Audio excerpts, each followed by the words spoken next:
Okay, start thinking. It is time for the first of two community discussions. I want you to talk. I don't want to talk. I want you to talk about what you're seeing in your practices. You can sit down whenever you want. I just want you to get your blood flowing. I don't want any blood clots in the room. So, being the nurse, I got to get your circulation moving. Get a drink if you want. We're going to have a little break. Okay, we've got a couple microphones here. It is very important. We talked about creating a community plan that's specific for our community. And we're not doing that. That's not the purpose of today. But the idea of sharing what's going on in our community with around depression issues, specifically in this area, we're going to have a couple opportunities. Let's just talk about the problem, Does anybody want to share their experience as a provider? Do we have any? Great. Thanks. Okay, I noticed that some of the caregivers get depressed parenting for the children that I serve with the agency who have behavioral problems, they have their own mental health issues, or the children have the depression themselves. And the parents who don't necessarily have the skills will get that depression and try to parent them effectively. Right. So, parenting caregiver issues, caregiver stress that is transferred to children. So you kind of wonder, how depression is contagious in a way, or passes along. Tim? I want to say what I think is probably obvious to a lot of us. But it's very common. I'm a parish nurse. I work as a nurse in churches. And it's not the case that everyone's denying their depression. Many come in and say, I'm depressed. But they're still able to get up in the morning and go to work. They're still paying their bills. They're still doing their laundry. They're passing. They're all right. They're not diagnosed in any way by any professional, etc. All they're saying is, I feel depressed. And I don't know where to send them because I think it's obvious to many of us. I call up and I don't get a call back. Or I call up and they don't qualify. They aren't DSM diagnosed category, etc. So I think I'm going to say the obvious, but it's very common. People say, I am depressed, and I know I'm depressed, and I do want to do something about it. All right, nurse, what do you do to help me? Right. So a lot of providers feeling stuck because clients are depressed, and, we don't have enough services. We don't have enough services, and getting people to qualify for various services is difficult. A lot of people, that's a big issue with depression care in and of itself, is all of the people that fall through the cracks. So, you know how we had the joining the arms?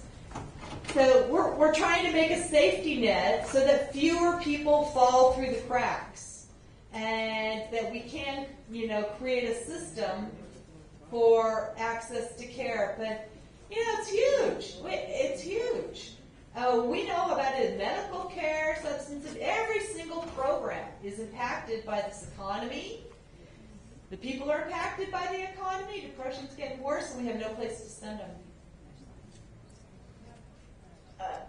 Hi, I'm Anne, and I work with the homeless population. And what I see a lot is similar to what the parishioner pastor was just saying, that it's low-level depression. So because access to care is so difficult, because our society, our culture, or care providers really operate in crisis mode a lot of the time, it's not about prevention, it's really about crisis management, that people are not taught, about wellness, and maintaining wellness.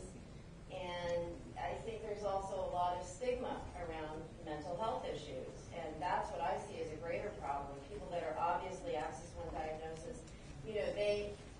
that's easier, but really the suffering from depression, which sometimes they're very functional, but their quality of life is terrible. And, it's more difficult to diagnose, more difficult to treat. There's no access to care, and there's a lot of stigma.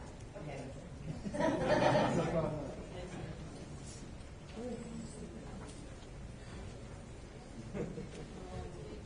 We're case managers, and we deal with pregnant moms, like high-risk pregnant moms, and postpartum depression is like really on the high.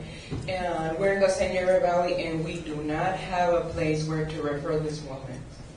And it's like they're there, and they're eating too much, they're sleeping too much, and who's going to be taking care of that baby? And we absolutely don't have anything. It's like we're going there to their houses because we go to their houses, and it's like, okay, now what do I do? And you see them. And sometimes they even say that they're not depressed, but when you do the conversation, well, they're eating, they're sleeping too much, they're doing, in the conversations we find out, wait a minute, something is wrong with this picture. And like, we have a place where we do refer them, and it's a waiting list. Right now, I guess it's 250 people waiting in the waiting list. I don't know where my people are in there, but, I have like about 8 or 9 people wait in the waiting list, and I really don't know the status. It's like there's absolutely no place. They don't have either transportation to go, like if I'm sending them any other place, because they don't have a car, they don't have transportation. It's really hard on that side of our town over there.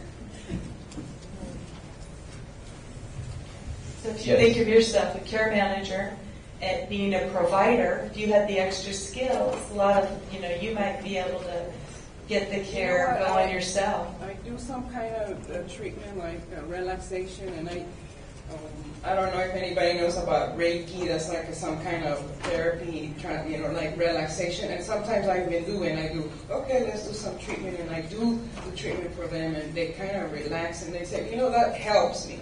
But I'm not there. I cannot be providing every other, Right. I could do it once a month, maybe, but how about the rest of the, Right. And I do some kind of techniques of relaxation that they could do. But if I'm not there, they're not doing it.